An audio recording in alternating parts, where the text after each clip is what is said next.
मगरबी उत्तर प्रदेश में कायम कारखानों की वजह से जहां पानी में आलूदगी बढ़ रही है, वहीं फिजाई माहौल भी आलूदा होता जा रहा है। सर, यहाँ पे धूल मिट्टी बहुत ज़्यादा है और हम जब जाते हैं तो हमारी आंखों में झाई और काली काली जो झाई होती है वो गिरती है और कोई गिरती है। ऐसे में माहौलियाती आलूदगी कंट्रोल बोर्ड ने मगरबी उत्तर प्रदेश की 200 से ज्यादा सनअती यूनिट्स के खिलाफ मुकदमा दर्ज किए हैं।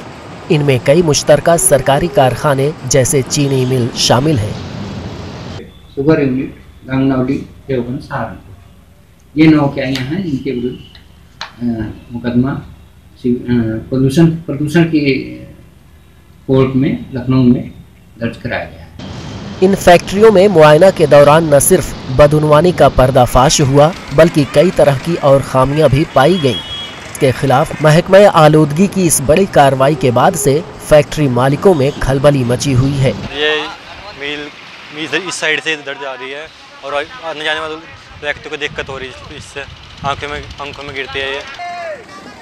ETV भारत के लिए सहारनपुर से तस्लीम कुरैशी की रिपोर्ट।